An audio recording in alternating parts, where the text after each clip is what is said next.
Good morning, good afternoon, good day. Thanks everyone for tuning in. This is a webinar about ransomware payments. And my name is Megan Stifel. I serve as the Chief Strategy Officer at the Institute for Security and Technology. We are a Bay Area-based nonprofit organization. And for today's purposes, we convened the Ransomware Task Force in the waning days of 2020. And through the Ransomware Task Force, one of the topics that we covered but did not reach conclusion on was whether or not governments should consider banning ransomware payments. So I am excited to be joined today by a great group of experts. Actually, all of them were in various ways, I think, connected to the task force since its inception. Their profiles are available and you can Google them. They are quite well known, but just to give you the quick rundown, Dr. Sezaneh Seymour comes to us from Coalition. Prior to that, she was in the NSC. Bill Siegel comes to us from Coveware. He's the CEO and co-founder, and prior to that, spent a lot of time in a range of security companies and services companies. Rob Knake is also coming to us from the private sector from ActZero. Prior to that, he was at the NSC and, ONCD. He and I were together at the NSC many years ago and was one of the principal authors of the National Cybersecurity Strategy, which we will touch on a bit today. Certainly not last or least is Allan Liska, aka the Ransomware Sommelier, who joins us from Recorded Future and has an illustrious career in a variety of threat intel positions. So I'm just here to be the traffic cop. We are excited to have a robust conversation, and we will save time at the end of this conversation for audience questions. We've received a number already, and we've actually worked some of them into the conversation as we work through things. So just to give you a brief overview of our plan for the next couple of minutes, about 56, we're going to take a few minutes to set the stage. I think it's important that we recognize how it is that we got here. And so we're not going to dwell on facts and figures. This is reporting season, so there are lots of recent reports that have come out. But it is important to think about the trends that we're seeing and whether or not the trends point us in the direction that we're ready to ban payments or whether we think that they don't point us in that direction. We'll talk briefly, but I don't think significantly about how one might implement a ransomware ban. I think there are a number of pathways, but I will invite our panelists to hypothesize about the pathways the government might choose to do so, a government might choose to do so. Then we'll get into, I think, what everybody's most interested about, which is what might the consequences be if a ban were to take effect? What other opportunities or options could governments pursue if they were to instead decide to think about a pathway to banning ransomware payments. And lastly, we'll save time for Q&A. I do, though, before we begin, just want to take a brief moment to thank both the panelists who are here and the members of the Ransomware Task Force overall for their efforts over the years to support victims. We all want to take the fight to the bad guys, but as we consider the best way out of this problem, we have to remember that ransomware is a symptom of a much larger problem, and it's critical to recognize the interests of victims as we seek solutions to ransomware.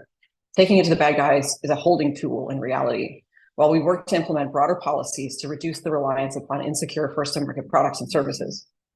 So with that bit of throat clearing, as Phil Reiner, my boss, might say, let's swing into it. As I mentioned, I want to kind of set the scene here. So I'm going to turn the first question over to Bill and Allan to take us back to late 2020, early 2021, as we were convening the Ransomware Task Force, thinking about how we would characterize ransomware at that time. And for those who haven't been in the weeds, I'm talking about the era pre-colonial. So pre-colonial pipelines, ransomware incident. To the extent that you recall in the working groups, how would you characterize the discussion around ransomware payments? Because as we noted in the report, this issue came up in all 4 working groups. I don't know if Bill wants to go first or Allan.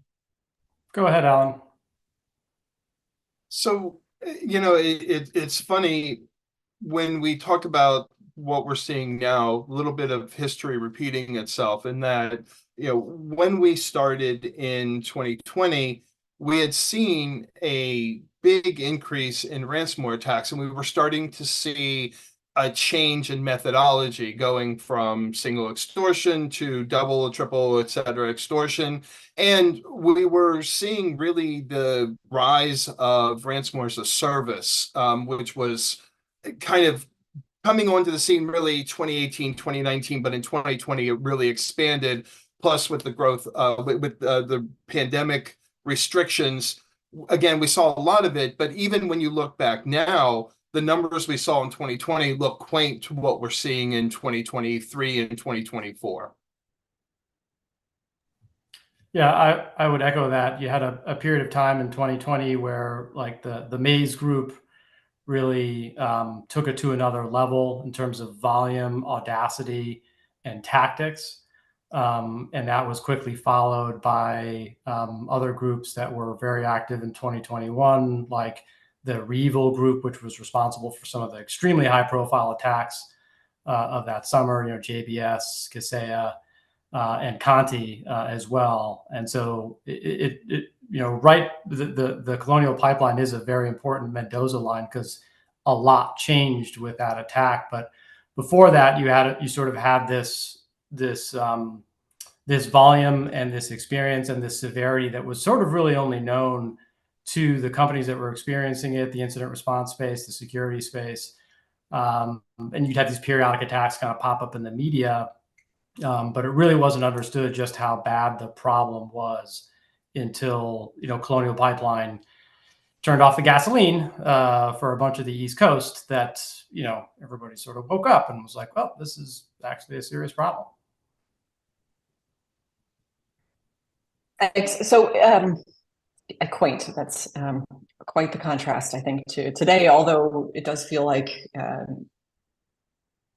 ransomware is, well, it's very familiar to many of us. There may be those in the audience or those who are not in the audience, unfortunately, who aren't tracking where we're at this point in time, which is, and we'll get into this in a few minutes, 2022 was a bit of a down year and things have come roaring back. But before we go there, I wanted to turn the question over to Sezaneh and Rob to think about taking yourselves back. I think, Rob, you were not yet in your prior role in ONCD, but preparing, I think, to enter that space.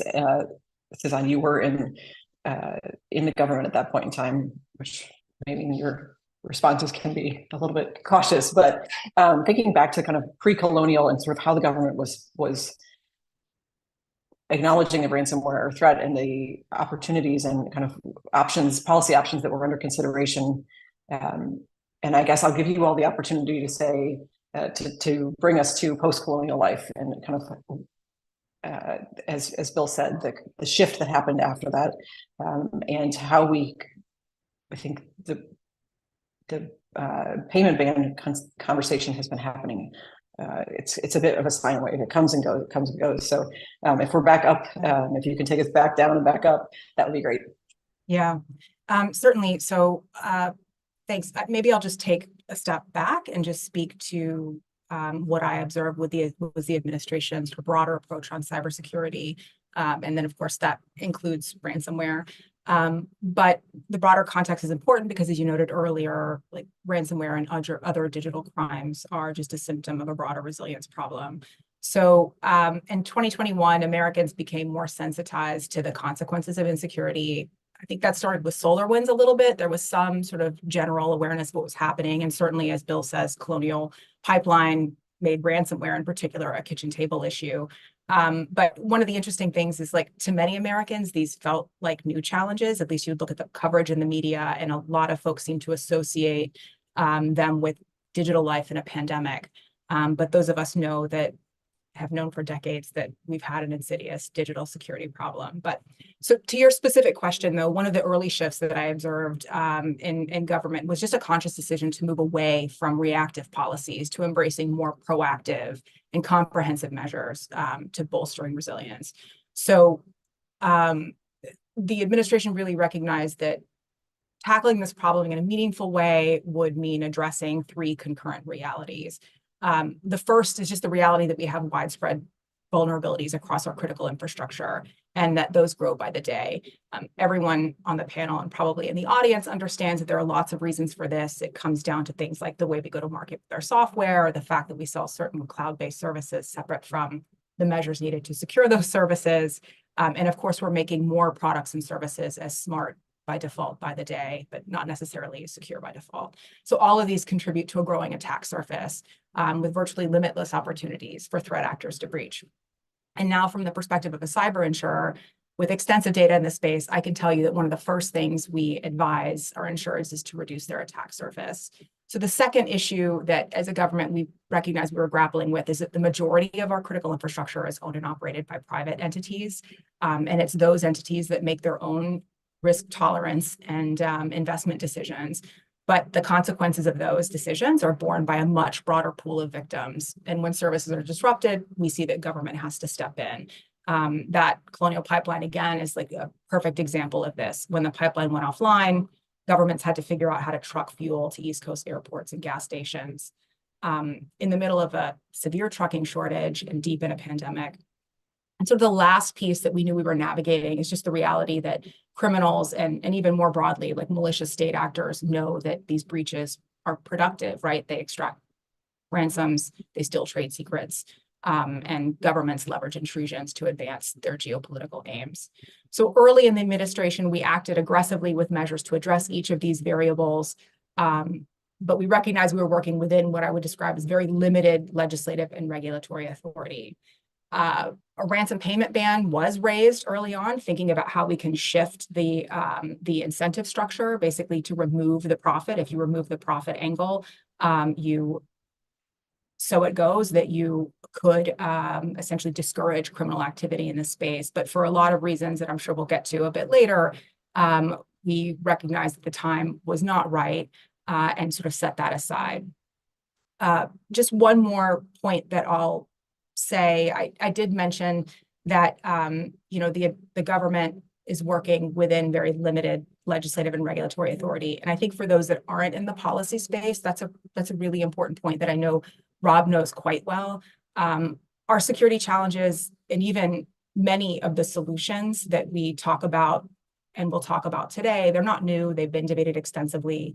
But the real limitation from a governance perspective, at least from the executive branch, is we have very limited authorities to act, or in other words, government can't really compel security now. The National Cyber Strategy laid this out clearly, and we know what we have to do. We just may not have all the tools to do all of it, and that's partly why I think sometimes we find ourselves myopically focused on narrow initiatives like payment ban policies. Thanks, Sezaneh. Rob, I would like to bring you in here, excuse me. So I'm going to jump ahead 2 years, but then we're going to kind of ping pong back and forth here. I mentioned in the beginning that you had a key role in drafting the National Cybersecurity Strategy, and it notably came out against banning payments. Against payments, saying that the most effective way to undermine the motivation of these criminal groups is to reduce the potential for profit, something Sezaneh just mentioned. It discouraged payments and did not explicitly ban them. Can you Rob, share some insights on how you landed in that spot, or how the strategy came to that place? And then we'll turn back to Allan and Bill to kind of take us through how to put that strategy into context with where we're seeing the direction of incidents go now. So I think to begin with, the real challenge here is fundamentally a question of public policy that almost gets to a philosophy of government, right? And some of the discussions we had on this were really, really high-minded, right? What is government's role in preventing bad outcomes? So in a situation where you're dealing with, should a hospital pay a criminal actor a ransom in order to reduce the time it will take them to restore full services? That's a really complicated question, right? On the one side are people in the cybersecurity community, me, the FBI, others, arguing effectively, look, if you pay this ransomware group, they're going to take that money and they're going to reinvest it in upping their capabilities, and we will be in this arms race that we are losing. So I think the latest figures are we're now at $1 billion worth of payments a year going to these groups.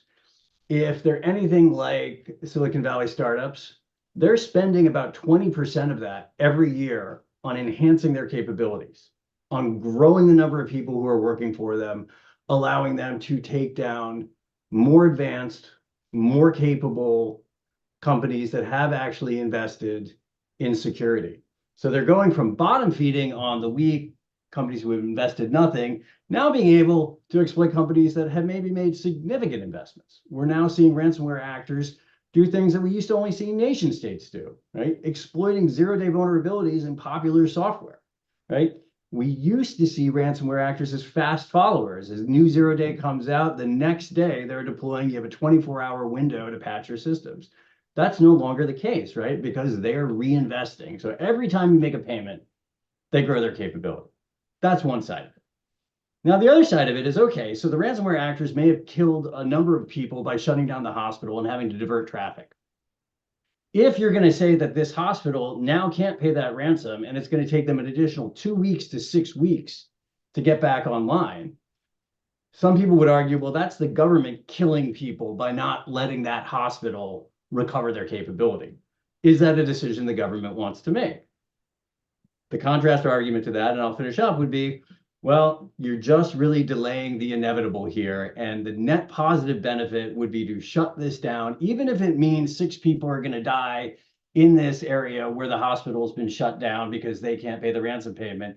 In the long run, you're going to save more lives by banning those payments. So that's really what the debate was. And I think we have not come as a society or a government to a conclusion about how we weigh those outcomes. I'm going to go a bit off script for our panelists and jump over to Bill. He and I were talking in a prep call in particular about hospitals. And I think that's one of the key sectors that those of us who've been following this issue set over the years are most familiar with. In terms of the impact that ransomware incidents have happened. So, Bill, I don't know if you want to share for a few minutes, and maybe we can use this as a bridge to say pre-colonial, post-colonial, how has this threat evolved? And then we can talk a little bit about nowadays how a ban might take place and what the implications for that might be. Yeah, I think just going back to colonial for a second, one of the positives, and it was a very painful lesson, but it was a positive at the end of the day, was that, the executive team of Colonial got dragged to Washington and put through hearing after hearing. And we could feel it here. I'm sure every security company could feel it. There was some strata, called the Global 2000 sized CEOs, watched those hearings, felt shame, right? Felt the horror that executive was going through, and then picked up the phone to their CIO or CISO and said, "Are you watching this? I'm watching this. That's not going to be me. So whatever you need to spend to make sure that's not me, you go spend." And I feel like it did. One of the positive things that Colonial Pipeline kicked off was a wave of capital spending by companies that could afford to actually bolster their security. And we've seen that borne out. Now, there's still a lot of attacks happening, but like the severity, the impact is going down. There's less encryption. People are able to withstand. People are able to restore from backups more successfully. And I think this also highlights one of the challenges from a policy perspective of like, well, how do you compel a company that's, a public company that's profit motivated themselves to spend on security when they may not feel like the risk is there, or they don't want to spend on security because they want to pay dividends or, maintain their profit margins. And so it takes an event like Colonial Pipeline to scare them so sufficiently in some way, shape, or form to actually coerce that level of spending. Now, I don't know how you do that from a policy perspective outside of just, regulation, recognizing that it's infrastructure, and if it's not maintained, it will fall apart. The entropy will win at the end of the day. Or you pull other policy levers, which we can talk about, to sort of play on those same shame's a powerful emotion. It does compel people to act, to compel companies to get safer. To go back to the hospital situation, setting aside what they actually do they pay, do they not pay? Having dealt with dozens of horrific hospital ransomware attacks, I can tell you it doesn't matter. The damage is done. The moment that encryption wipes out the electronic medical record system of the hospital, you're in a bad situation. patient care is at risk. How they recover, you're sort of splitting the last couple of hairs over, do we recover in 5 days or do we recover in 7 days? But you're rerouting traffic, the NICU, the kids in the NICU are at risk, oncology is at risk, the ER is at risk. That damage is done. So unless that hospital can be compelled to achieve a level of safety to begin with, commensurate with the level of responsibility they have to keep their customers, the patients, safe, you still have a very big fundamental problem on your hands. So I think when we think about policy, just like the symptom, the end, what do we do to, about payments? It ignores the bigger fundamental problem, which is how do you compel all of these companies to spend adequately on security? We're talking about, in part, some of the other tools that are out there. And so I think I'd like to turn to you, Sezaneh. When we were working on the report, as I recall, it was a hard insurance market. And so one of the ways that could be leveraged to compel this increased hygiene and this increased investment would be those seeking to transfer their risk through insurance. And I think now we're in a soft market, as I understand these. I do not claim to be anywhere near an expert on these issues, but I'm hoping, Sezaneh, you could talk a little bit about the transition that we've seen. RUSI in its 2023 paper argued that insurance is one of the few market-based levers for incentivizing organizations to implement security controls and resilience measures. How are you seeing this from your two different seats? You're on mute. It's 2024 and I'm still unable to mute my my Zoom link. Don't let that undermine your confidence in me. Thanks for this question, because I think it's natural for a number of folks maybe that are new to this topic to wonder why someone from a cyber insurer is here engaged in this conversation. So you know that the market has changed dramatically. I want to flag that because I think that tells you a little bit about how cyber insurance plays in this space in an important way. The cyber insurance market, just as a whole, has shifted since 2017, 2018, roughly. And the industry is now kind of bifurcated. And so there are two categories of providers. There are the traditional insurers that do, what you would associate with like insurance, right? They step in and mitigate the financial risk. And then there's a new category of insurers that are sometimes described as insurtechs, and they combine security services with like the financial risk mitigation side of insurance. So the significance there is, and Coalition is the second. So in addition to the financial risk mitigation, we step in and offer a security element to cyber insurance. And that element comes into play before a company binds with us, during, and then if a company is breached, even after an incident. And here I'm speaking to Coalition's model in particular because it's what I'm the most familiar with, but we're certainly not the only ones in this space. But when a company comes to us, we do a risk assessment. So we approach them like an attacker might. We look to see how we can assess where they can improve their security posture. And that assessment will identify things like critical vulnerabilities and other security improvements that they can make. And it gives them sort of a ranking of like high, medium, low. A company's security doesn't have to be perfect, but we do make policies contingent on our insureds resolving critical vulnerabilities.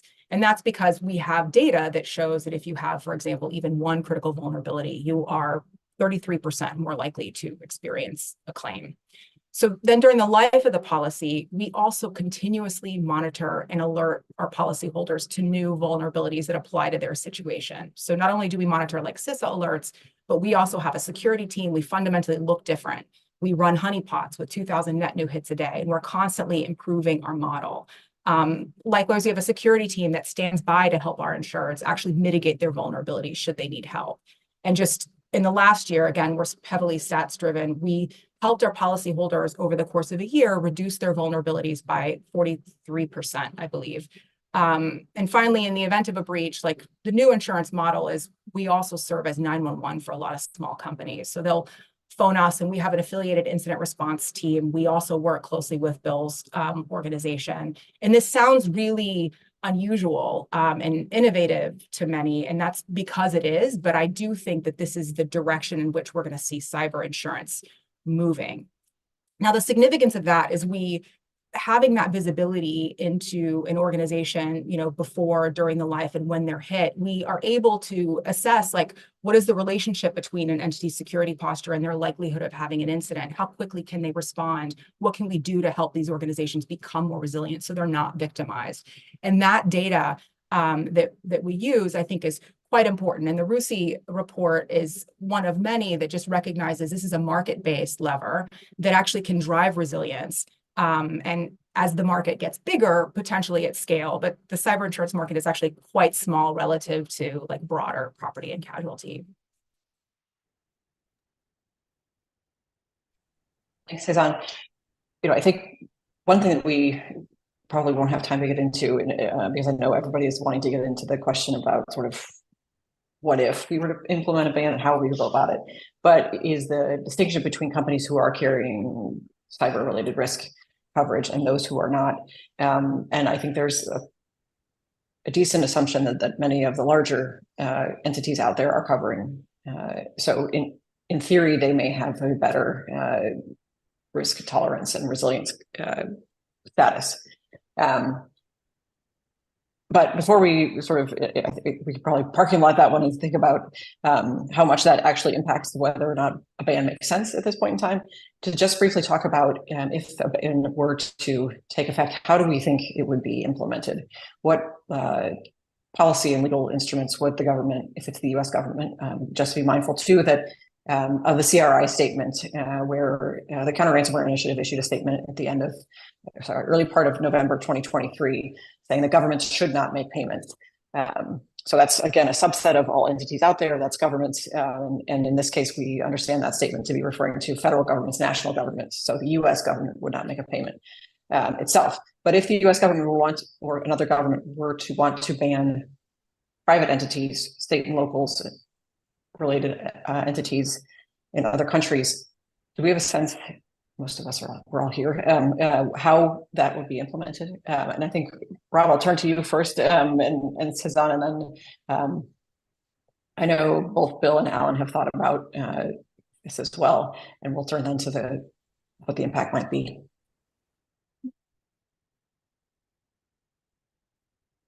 For most policy questions like this, you always kind of fall back on two tools, absent the ability to get new legislation that would provide a very clear authority. So the first one is always your acquisition authority or your grants authority, right? So as was done with Executive Order 14028 for a variety of ways, you can tell suppliers, resellers to the government that they may not engage in this activity if they're going to be a supplier to the government. Similarly, you likely have authority under most grant programs to ban this kind of activity. So for instance, CMS could do this, Center for Medicaid could do this for hospitals, likely under their own authority. Similarly, for all the grant programs that have come out of the Biden administration for infrastructure, you could tie a ban to that. And then I think probably the easiest one, and Megan, this is kind of more your area of specialty than mine, right, is IEPA, right, which is always the answer for what do you want to do in a situation like this? You want to ban payments. You want to say that certain actors are not entities that you can do business with. You fall back on IEPA, what is it? International Emergencies Powers Act. Did I get the acronym right? You forgot the economic part. Yeah. So yeah, I think there are ways that you can put in place a ban like this under current authorities. The question is, what would that ban look like? What would the timeline be for implementing it? And what would the effect be on adversary activity? Well, and at least in the United States, how many lawsuits would it generate? So whatever timeline you implement, add another 10 years to that while it goes through the courts. That's a great point. Sezaneh, do you want to say more about IEPA for those who may not be connecting IEPA to sanctions? Yeah, IEPA is the backbone of our sanctions authority. It's like, as Rob goes, it's the first thing we all point to when we're looking for some real authority. I think a close number two is NDAA, maybe I would say. But I just want to touch on something that Rob noted at the end. Like, it's not just like how we set this up, how it would work, but what would the the impact be, and how would a ban change threat actor behavior? So setting aside the mechanics of how we would do this under law, and I haven't looked at this for a long time, but probably doing something comprehensive would require new legislation, I would imagine. But let's just say that we have that, right? I think the most significant impact will be how it changes threat actor behavior, and potentially in ways that we're not expecting, or that might actually exacerbate some of the problems we're trying to solve. So it's important to recognize that a payment ban, at least in my view, without meaningful progress to bolster security maturity, I think it will likely backfire.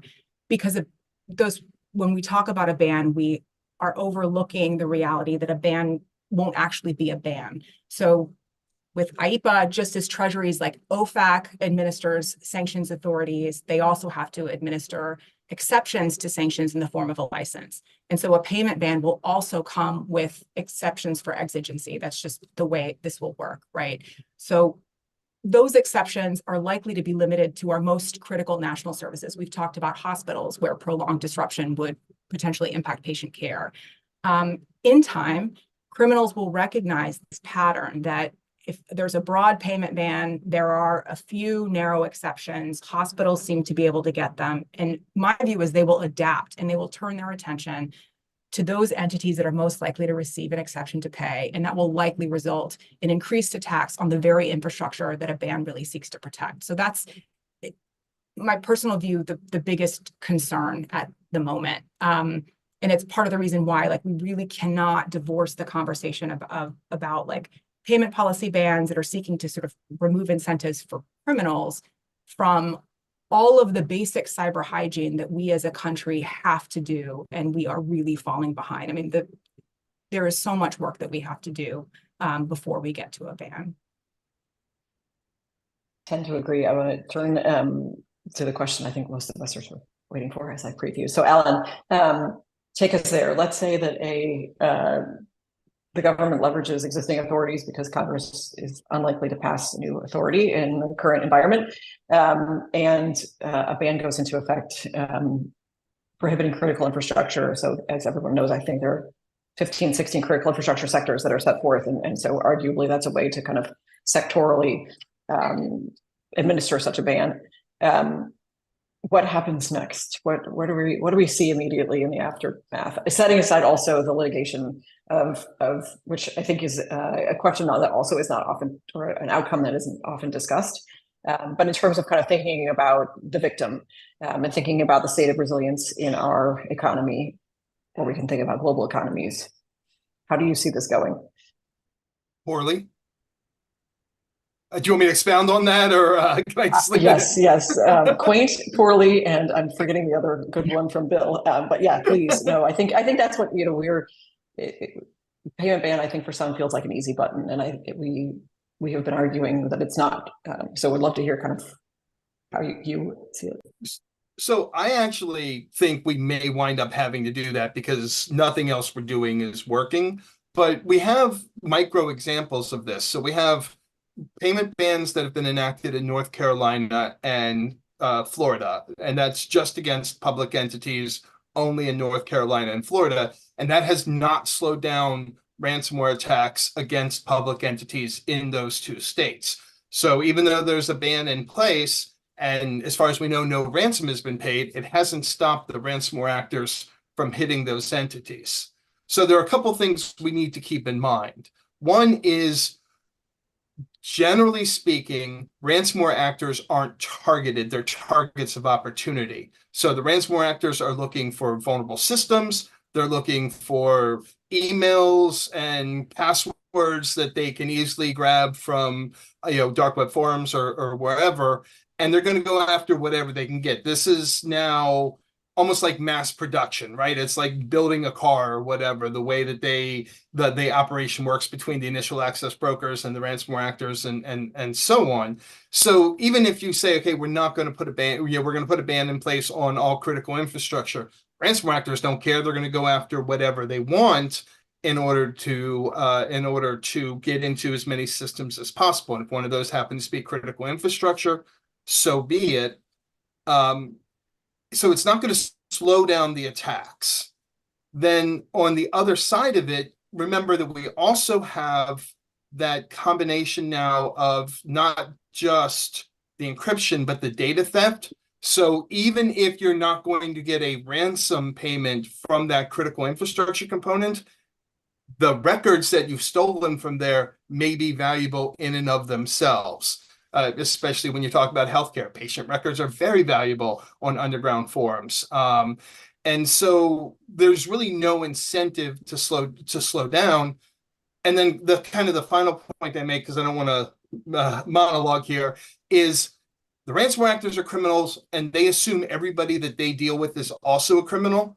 So even if there's a ban in place, we're pretty sure that they will think that whatever entity they hit will find a way to subvert that ban and make a payment. So I think Sezaneh's point is really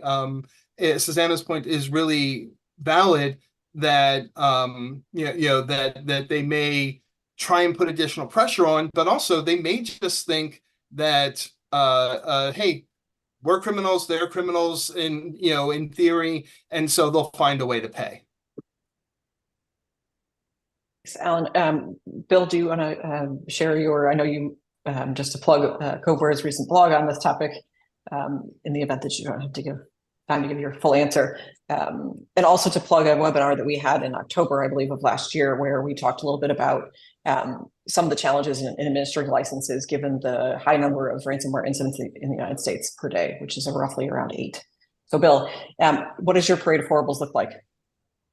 Yeah, I mean, I'll touch on the last point that Allan made, and I mean, I fully subscribe to a paper and a position that the Brookings Institute put out just on, like, these economic incentive models, and very simply put, victims in these situations will do what they must, and if it means my company is going to go bankrupt, or I'm going to have to break a law, and worst case scenario, maybe pay a civil fine, like, they're going to break that law and pay the civil fine. I've heard executives say that before. Additionally, the worst thing that will happen is that by essentially creating this ban, you're ignoring the fact that it's not going to change the victim's behavior. They're just going to go underground. There will be an illegal market that will spawn immediately. It actually already exists today. It's just sort of cottage of firms that claim they can, crack the encryption that, every supercomputer in the world can't actually crack. But they tell the victims what they want to hear. Sometimes the victims know, and I've been on calls like this before, where we're like, hey, we're so sorry, this variant of ransomware is secure. There's no way to crack it. The only way to get your data back is to pay the ransom. And they're like, golly, we really love to pay you instead. You sure there's no way? And they're almost like baiting you into being like, oh yeah, maybe we can, right? And there are vendors out there that will take that bait, or maybe they even advertise that bait. Those types of vendors will explode, and the victims will just go there. And so you won't actually stop the payments. You will just reroute them through an illicit market that will further victimize the company that has been victimized once, because now they're having to deal with an illicit market and a second set of unscrupulous actors. And it will completely remove the visibility that the US government is just starting to get a window into, because those companies are not going to report this. Obviously, they're not going to self-report and get themselves into trouble. That information is not going to go to any branch of the US government. This goes back to one of the first problems about this, is like, how do you solve a problem? Well, you have to actually have your arms around it, right? We still don't know, right? We put out data. Every security firm in the world puts out data. It's all different, right? Until like a centralized government authority is able to actually pull together their own information. And that has a lot to do with reporting, and reporting itself can be a very powerful lever. It's really hard to draft policy that you can have confidence is going to work.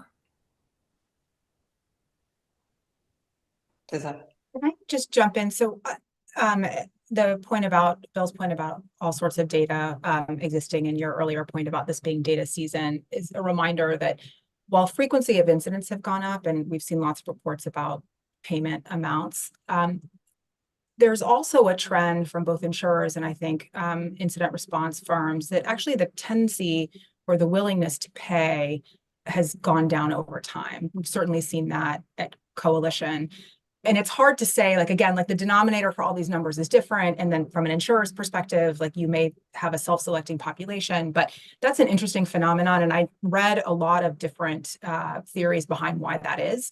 And that's held. And for us, our most recent stats are from, the first half of 2023, but that's kind of held over time. But a lot of the speculation is that as actors are moving towards exfiltrating data and trying to basically extort money to suppress that data, businesses are just simply less willing to pay.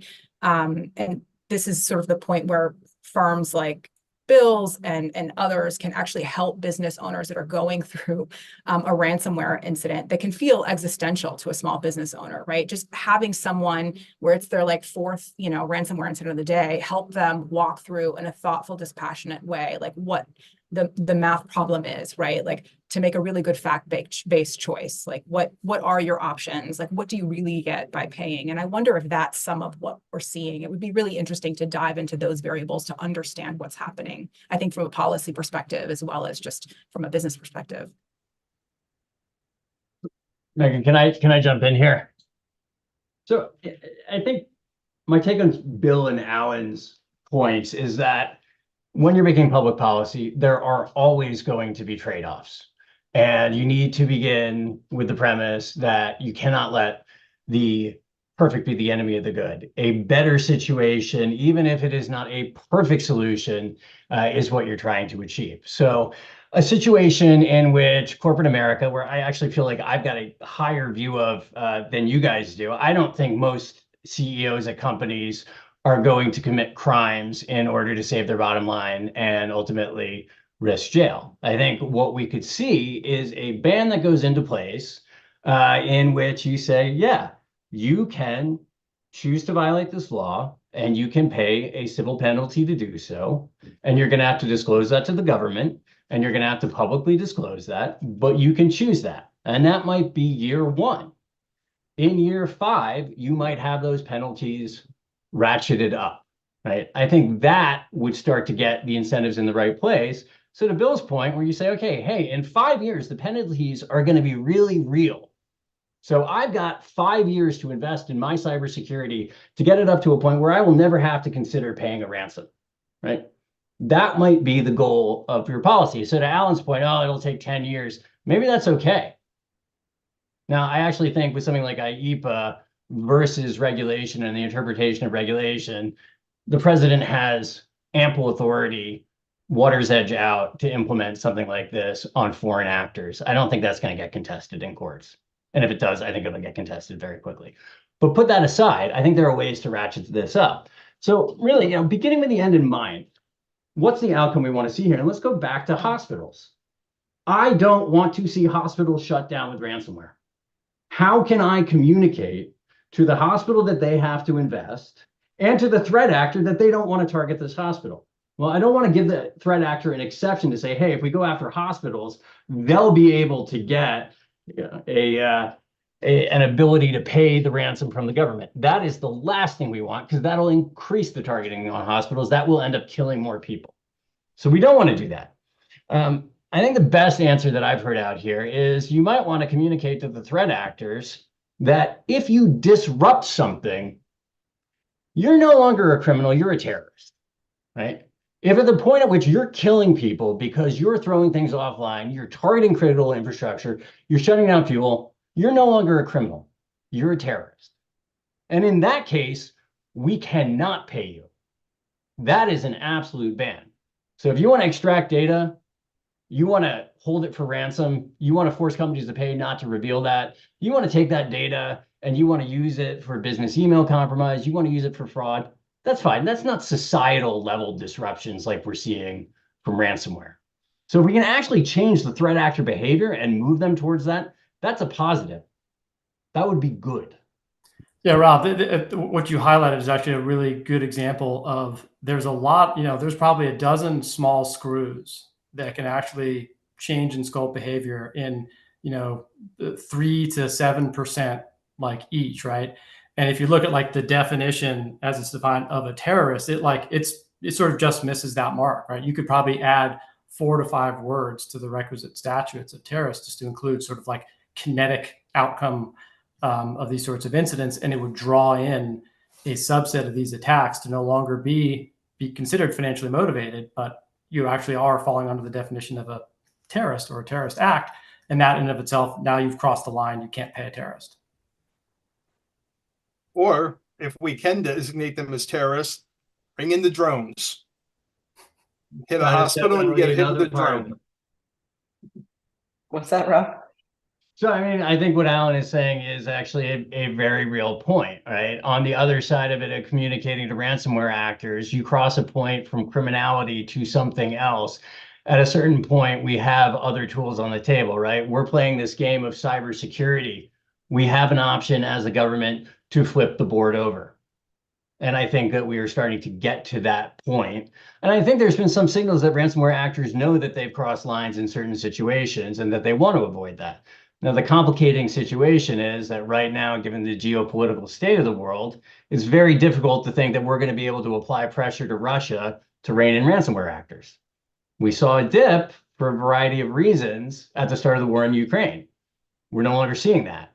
And so our ability to apply pressure to get countries to go after these actors and say, hey, they've crossed the line, this is not something that we can accept as the cost of doing business on an open web, is much more difficult than it was then.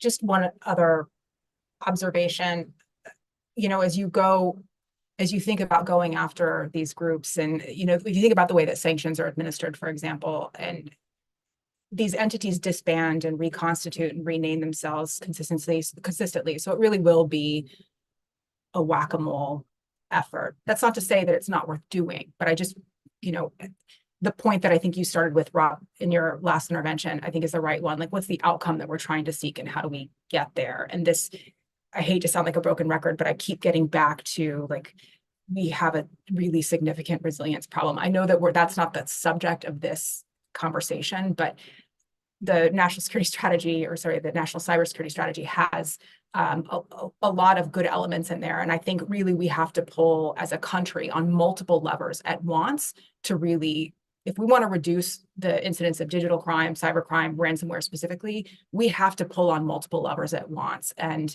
that's, I think, a lot of the concern that you hear. I mean, certainly from our organization and from me anyway, but just an observation.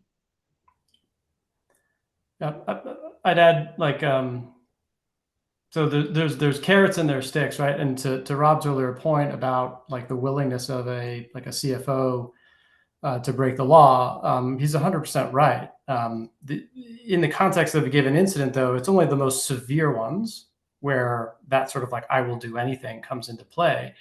In a lot of the incidents, you're on this gradation where, like, the company's sort of on the fence of what we should do, and that's a huge portion of the payments. And so if you can kind of shift that line of, like, this actually is a little bit too risky for me given the situation we're in, which isn't actually that severe, so, like, payment is off the table. And an example of this just goes back to reporting, right? If you're going to make a ransomware payment, if you were required to disgorge a tremendous amount about the incident, justify your position, this kind of harps into some of the rules that NYDFS put in place, and a company knows that they're really going to have to bear it all to a regulator or to the public about the why, that in and of itself is going to cut down on a lot of payments. The other side is you prospectively don't have to go after the actual mechanisms of security or payments, but you could go after the liability side, because right now, like, the impact of the liability side is not so material to companies, even when they have big time breaches. But if that got opened up and the courts are all of a sudden making very, very substantial rulings against companies that have these material breaches, well, that could move the needle because the companies don't want to incur these staggeringly large liabilities, right? There's a great example just within financial services of the prudent person rule, right, which sort of protects individual investors from a financial advisor that just puts all their money into something that's a reckless investment. And the threshold within the courts is would a prudent investor have done that, right? And the jury decides because there's precedent of what a prudent person would have done. You can do the same thing with security with a group of laypersons, right? Was it prudent for the company to be using software that was support ended in 2008? Like that's not that hard for a jury to decide. Can I just sorry, just a quick reflection on the idea that if there is a ban or something in place that if there's a ransomware incident, it's an existential crisis and business will do what they must. For sure, that will happen in some business, or some incidents will get driven underground. I just, having had some extensive conversations with our folks that deal with incident response and also just like claims work,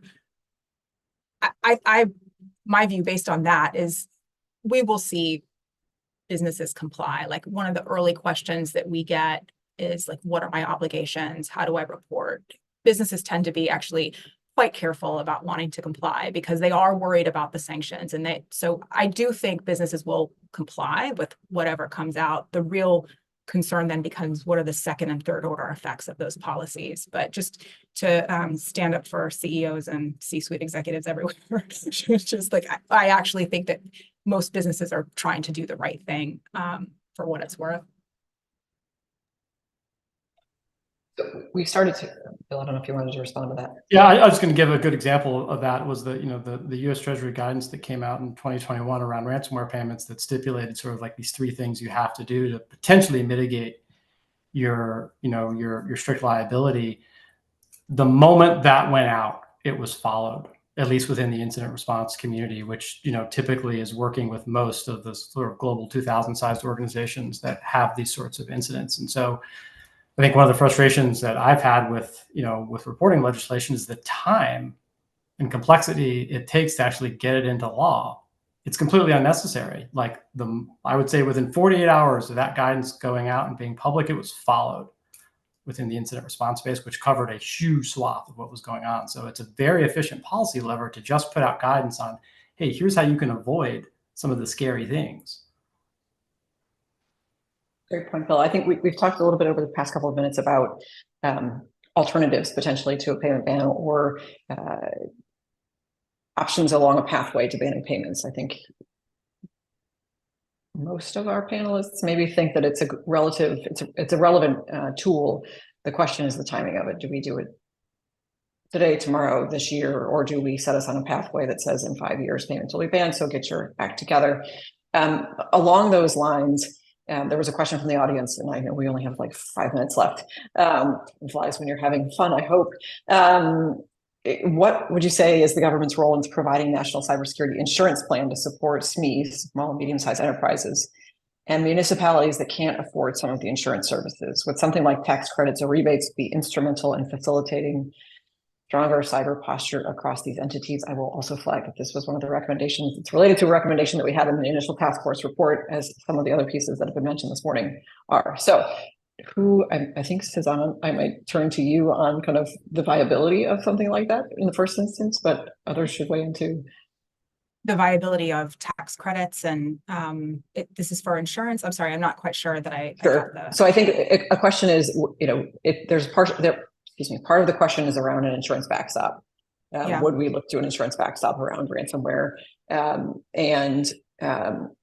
I think a second option is probably more along the lines of, and actually there are already grants out there that a range of stakeholders can apply for that are over at the Department of Homeland Security. I think FEMA is administering them. But in terms of thinking about how do we support SMEs and whether the government could offer insurance, some kind of backstop to the have-nots, the below poverty line entities, is that a viable option? Yeah, thank you. So that's, just a quick reflection.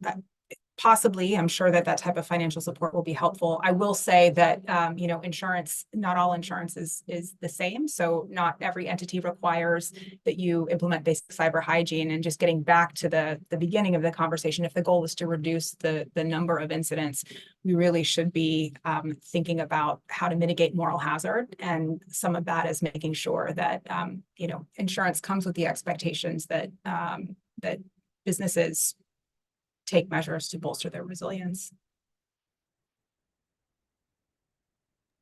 So unfortunately, we are running tight on time. We have about 3 minutes left. So Rob, you came off mute though. Do you want to respond to that? Or I was going to turn to some kind of opportunity for closing comments.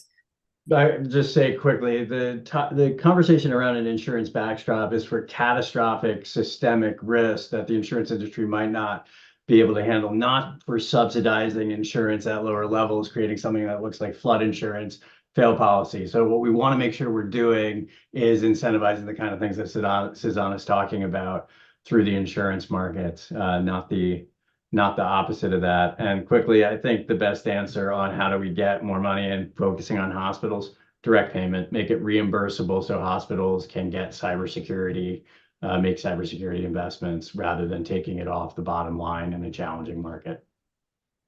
I'm previewing something you and I, Rob, are doing in a couple of weeks, which is how would the government fund something like that? Where would the pool of money come from to support that? Any answers? Not today. Rob goes on mute. Oh, I mean, yeah, no, I mean, literally, if you're talking about it would come from Medicare and Medicaid, right? Would just be a reimbursable expense, just like having a finger amputated, to pick a gory example, right? It would be something that hospitals would be able to get reimbursed, and eventually the government would pay a baseline for cybersecurity within hospitals.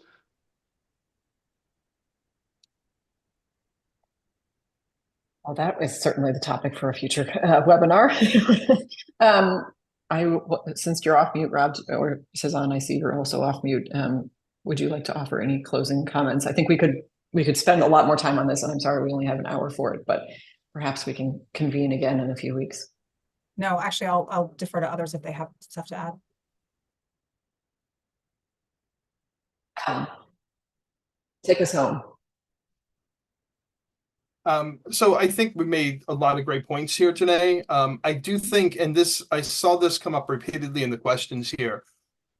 One of the big challenges with implementing a ransomware ban is we don't know the full scope of the problem. Everything we see is estimates. And we've said it here, and it's been said in the questions, we need a better reporting regimen so that we understand, and it needs to be public. We don't necessarily have to name each individual victims, but we need to share what the true scope of the problem is, because right now we rely too often on bad guys to give us the numbers of victims, and we need to have a better way of representing that so we understand what we're trying to implement when we put in a ransom payment ban.